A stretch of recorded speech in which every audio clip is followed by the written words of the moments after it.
Super Smash Bros. Is a game that has DLC characters from other games and will be at E3. Oh my gosh.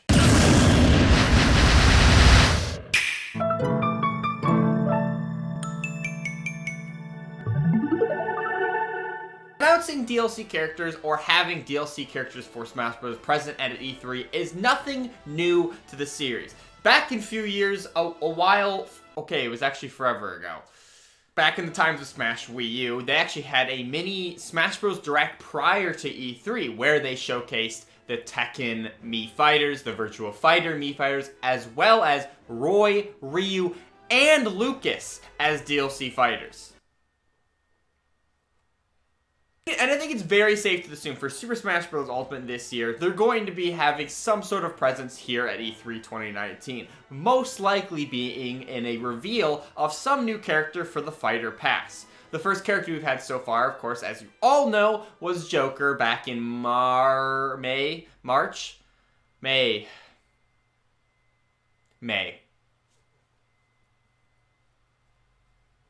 No, it was April. Then before that, of course, was in February when they revealed and relaunched Piranha Plant. That was kind of a character that was outside of the Fire Pack. More of like, you know, the pre-order or the early adopter bonus, or you could buy it at a later date. You all know this, I don't need to go over it. But the fact still remains there are still 4 more Fighter Pack characters to be eventually revealed and released. And what better time or place to show off the next character, or at least give a sneak peek of what's to come here at E3 2019. It's kind of hard to know what to expect when it comes to this Fire Pass, because they kind of went a different ways about it than they did with the previous DLC for Super Smash Bros., where it just kind of did it piecemeal and just said, here's a fighter, and they kind of, these are the last ones, we're done. From how it was formatted, they say there was, 5 characters for the next 2 years, right? It would make sense for, 2 the first year and 3 the following year, because then if you include Piranha Plant for this year, it's technically 3 new characters a year. Piranha Plant and Joker came really quick together, basically February to April. And most likely, there's probably only 1 more character this year. There could be 2, but then it just leaves, only 2 more characters for next year? Doesn't seem very likely to me. So realistically, there's probably only 1 more character left for the rest of this year.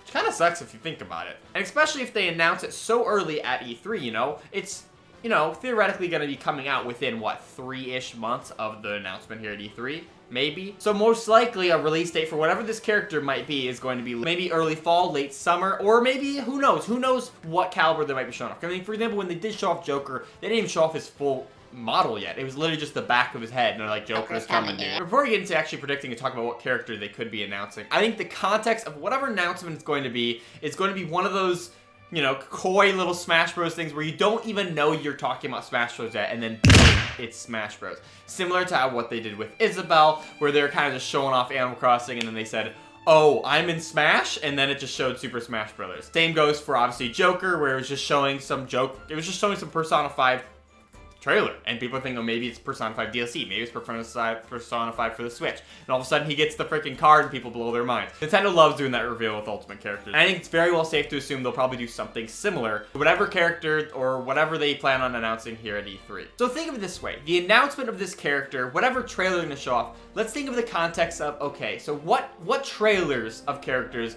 aren't going to blow people's minds in so much to where they know immediately it's a Smash Brothers character? Kind of a terrible way to phrase that. But for example, let's say they announce a new Kirby game at E3, right? Let's say then after the trailer for Kirby ends, Kirby, Meta Knight, DDD all run off, and Bandanity's like left behind, like watching him run off screen.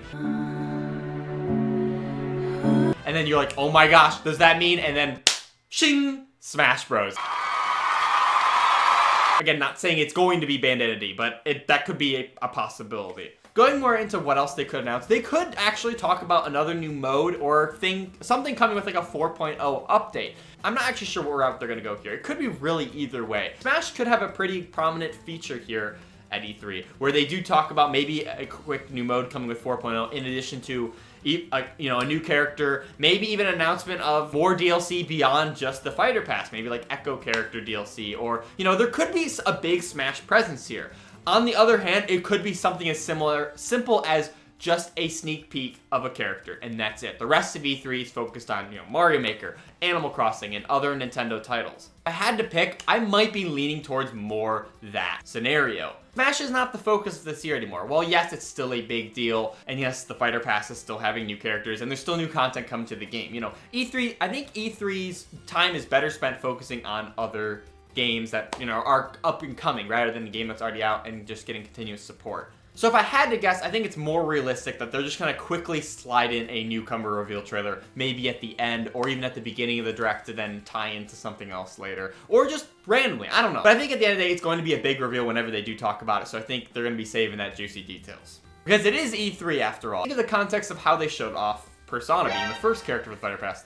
I want to make a formal apology for mistakenly saying Persona was the character rather than Joker. It was a mistake, and I will work hard to never make a mistake like that again in the future.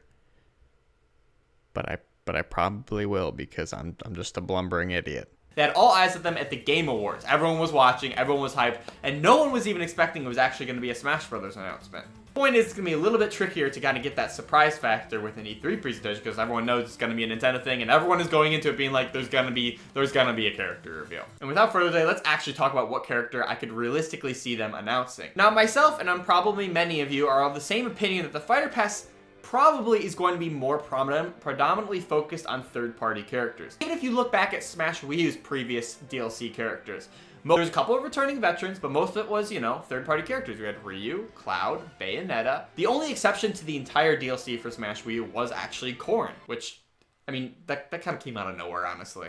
And yes, Piranha Plant was a first-party Nintendo character as DLC, but again, not part of the Fighter Pass. They could throw in a curveball. It could be a predominantly third-party cast of the Fighter Pass, but maybe one character is a first-party character. But here's the thing, it's E3. And if you guys remember from last year when they had the Smash Bros. Directs, as well as the E3 presents, remember, Smash Bros. Was all about those big reveals. When we were talking and predicting what other newcomers that could be coming to the base game of Smash Bros., we noticed a certain trend where a lot of highly anticipated or highly asked for characters that were either in the fighter pool or amongst the community were coming on to join the cast in Smash Bros.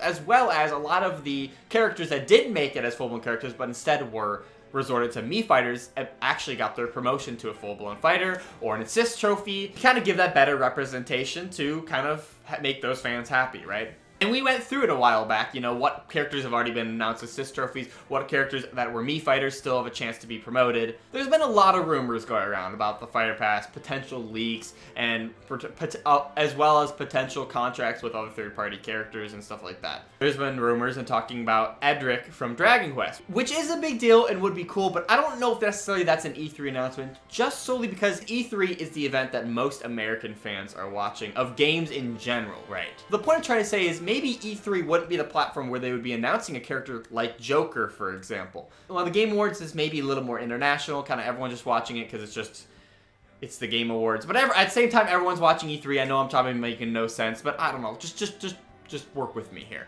I think we need to rule right off the table that it's probably not going to be a Sony or PlayStation character, specifically because PlayStation, they're not even at E3 this year. They had their own little PlayStation presentation, last week or whatever, which, had some hype, but, they're not at E3, they're not even making any presents. So wouldn't it be kind of weird if, Nintendo cross-promotes PlayStation even though they're not at the event? I guess they could, but it feels kind of weird. Square is going to probably have a really big presence here at this year's E3. And the obvious choice is the fact that, the Mii Fighter costume for Geno is no longer in Ultimate. Granted, at the same time, the base game of Ultimate launched without the Knuckles costume. It was obviously later added as DLC with the 3.0 update, so something similar could happen for the Geno costume. But at the same time, I don't know, it's maybe they held it back intentionally because they're going to try to develop some sort of character for it, and this could be where they announce here at E3. Geno is a highly anticipated character that people have been talking about forever. Granted, yes, he's kind of irrelevant in Nintendo history at this point, but he's also super highly requested at the same time. It's a weird paradox. But I don't know if he's really an E3 announcement. His fan base is a lot more selective to Smash Brothers fans as well as, Nintendo fans. Because since with E3, the podium we're standing on is a giant broad audience of the entire gaming industry. You're talking to all sorts of gaming fans. Maybe it'd be smart to show off a face that more gamers are more associated with or recognize more easily. An idea could even be a Bethesda character, since Bethesda has been showing so much support with Nintendo since since the launch of the Switch. I mean, you know, Skyrim was in the launch trailer. Bethesda is really focused on making sure all of their games have been coming to the Switch. Granted, a little bit later than the other ones, but they're still trying, right? Obvious inclusions for a DLC character could be the Dovahkiin from Skyrim, probably one of the most iconic characters from their IPs of games. But a perhaps more likely inclusion could be the Doom guy, because that series shows a history with Nintendo. You know, Doom on Nintendo Switch, and then Doom 64.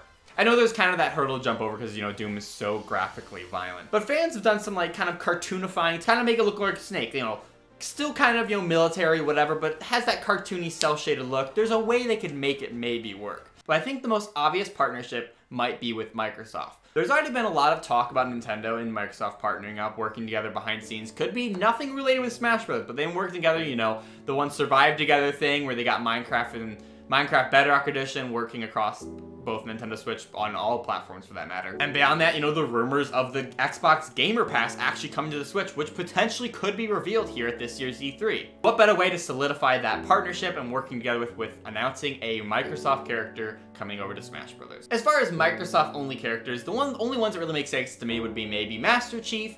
It could work, but the Halo series, you know, isn't really typically associated with Nintendo or Nintendo platforms. Hate to say it, but a great example could be Steve from Minecraft. Yeah, so I did not realize I'd be wearing the same teal shirt as the guy from total coincidence. This is weird. I mean, you can't deny the impact that Minecraft's had in the gaming industry over the past 10 years. It has been instrumental. It still has a cult following, and it's a game. It's a game. And while, yes, it'd probably be pretty cringy to have Steve from Minecraft in Smash Brothers, they could maybe make a pretty interesting moveset where you can kind of like build blocks to help you platform. I don't know. There's a way to maybe include them. Yes, it'll be cringe, but you know what? Maybe that's what we need. I've seen some people mention maybe Cuphead since that recently launched on Nintendo Switch, and while it's not completely out of the question, it's probably not as likely if they're gonna have only one Microsoft representative, you know? There might be some like Cuphead spirits that come along with the Microsoft Association thing, but I don't really think they'll be doing an entire character anyways. I think it's quite obvious what character would come from Microsoft if there is some sort of collaboration with Smash Brothers. And that's the one and only Banjo-Kazooie. I think of all the characters fans were loud about coming to Smash Brothers, you know, there was K. Rool, there was Ridley, there was Simon fans, Isabelle, Daisy, you know, they've all come to Smash already. But the one character that people have been loud about for years now that still never made its way to Smash Bros. Is Banjo. I think he's one of the last high-tier, most wanted characters in Smash Bros. Yes, Gino's up there. Yes, probably Sora's up there as well. I think Banjo-Kazooie is like the #1 character that people have still wanted for years now. It'd be a great callback to, you know, the history that Microsoft, I guess Rare, has had with Nintendo back in the N64 days. And yes, it's a shame what's happened to his series and the fact that it doesn't exist. It doesn't really matter because Castlevania doesn't really use Simon anymore. Because they did that more to, you know, celebrate the SNES era of Castlevania games. So there's really no excuse to say that, you know, Banjo-Kazooie is kind of representing the golden era of N64 games. Nintendo fans have been begging for years to see any sort of Rare representation in a Nintendo game or in Smash Brothers, and I think this might be finally the time. I don't know. Because the thing is, at the end of the day, Nintendo could come out of nowhere and just throw us with a complete curveball no one we expected. I mean, we all wanted Cloud, but no one thought Cloud was going to come to Smash Wii U. And then Joker, I mean, like, people would put Joker on their tier listing, but then they'd be like, you know, probably that would never happen. And then it did. It was the first character. And if he's the first character in a list of 4 more afterwards, like, you'd think the biggest reveals would be the later ones, right? So we're only going to continue to ramp up that hype. I think it could be Banjo, but I think it could be any number of characters I listed in this video. But I'm curious, who do you think they're going to announce at this year's E3? Do you think it'll be a third-party character? Or do you think they might just throw us a curveball and throw us just some highly anticipated first-party?